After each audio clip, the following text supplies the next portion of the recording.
Hello दोस्तों, नमस्कार। मेरा नाम है प्रशांत। स्वागत है आप सभी का आपके अपने यूट्यूब चैनल स्मार्ट सैल्यूट में। दोस्तों, वर्तमान में जो भाजपा सरकार है वो एनपीएस में संशोधन करके पुरानी पेंशन योजना जैसा ही स्कीम लाने वाली है, लेकिन कर्मचारियों को दो टूक मंजूर नहीं है। एनपीएस में संशोधन लागू हो गारंटीकृत पेंशन, पुरानी पेंशन सुझाया गया है फॉर्मूला। अब ये फॉर्मूला जो दोस्तों बोला जा रहा है, ये क्या फॉर्मूला है, क्या बताया गया है, आगे पूरा विस्तार से बताएंगे।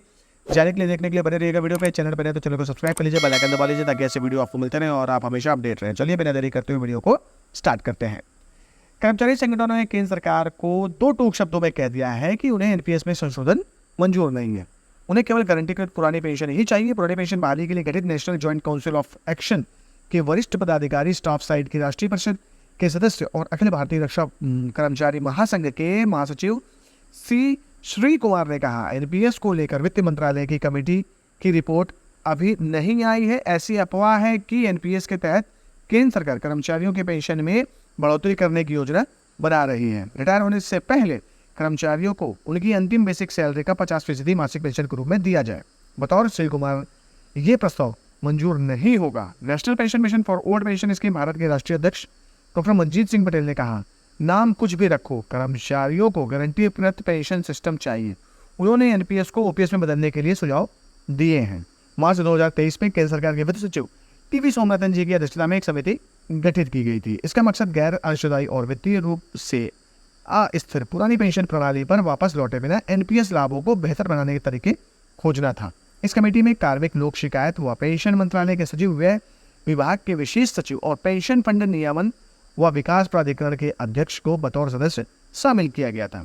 कमेटी ने कहा था कि वह नई पेंशन स्कीम एनपीएस को मौजूदा फ्रेमवर्क और ढांचे के संदर्भ में बदलाव की सिफारिशें करें। किसी तरह से नई पेंशन स्कीम की तरह पेंशन लाभ को और ज़्यादा आकर्षक बनाया जाए, इस बाबत सुझाव दें। कार्यालय ज्ञापन में कमेटी से यह भी कहा गया कि वह इस बात का ख्याल रखें कि उसके सुझाव का आम जनता के हितों व बजटीय अनुशासन पर कोई विपरीत असर न हो। 2 पन्नों के कार्यालय ज्ञापन में कहीं पर भी ओपीएस नहीं लिखा था, उसमें केवल एनपीएस का जिक्र था। एनपीएस में दोस्तों जीपीएफ की सुविधा नहीं है। महासचिव सी श्री कुमार ने बताया, अभी तक कमेटी की रिपोर्ट नहीं आई है, लेकिन एक अंग्रेजी अखबार के मुताबिक यह बताया जा रहा है कि जो कमेटी ने अपनी रिपोर्ट सौंप दी है। कर्मचारी संगठनों की एक ही मांग है कि गारंटीकृत पुरानी पेंशन की जाए। सरकारी कर्मचारी एक ऐसा वर्ग है जो सरकार के लिए 24 घंटे काम करते हैं।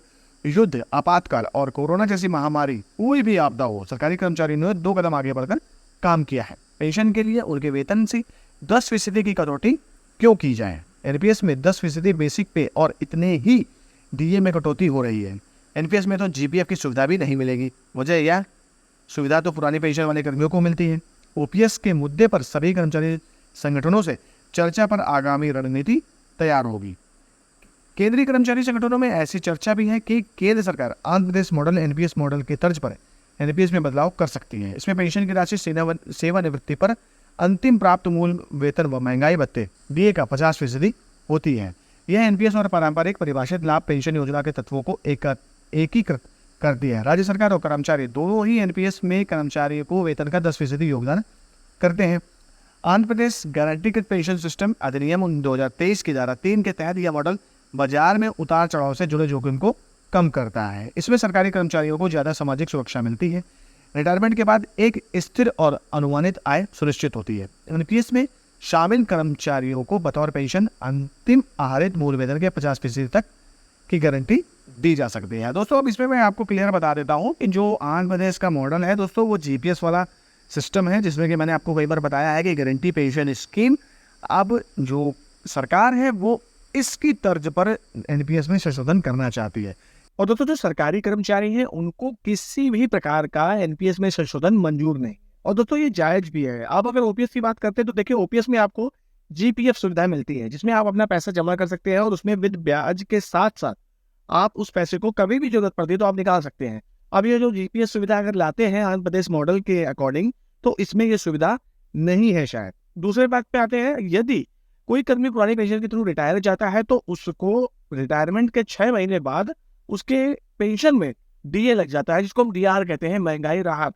अब जो ये जीपीएफ सुविधा है, इसमें किसी भी प्रकार का ऐसा कोई भी अभी रूल नहीं आया है जिसमें ये कहा जा सके कि आपकी पेंशन, जो कि एनपीएस में संशोधन जब होगा तो जीपीएफ सुविधा लागू होगी, उसमें रिटायरमेंट होने वाला कर्मचारी रिटायरमेंट के 6 महीने बाद जो डीआर लगेगा वो उसकी पेंशन में लगेगा या नहीं लगेगा, ऐसा कोई भी क्लियरिफिकेशन नहीं है।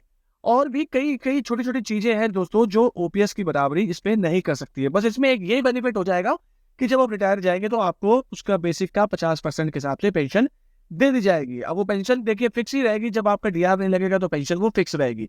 तो आने वाले समय में जब महंगाई और भी बढ़ेगी तो भी फिर दिक्कत वही आनी है। तो ये शायद कर्मचारियों को भली बात ही पता है, इस वजह से इस चीज का भी विरोध किया जा रहा है। अब देखना ये है दोस्तों कि सरकार इस पर क्या कदम नया उठाती है, ये देखना बाकी है। तो फिलहाल मेरे द्वारा दी गई जानकारी अच्छी लगी है तो प्लीज वीडियो को लाइक करिए, शेयर कीजिए, कमेंट करिए। मिलते हैं अगले वीडियो में, तब तक के लिए जय हिंद, जय भारत।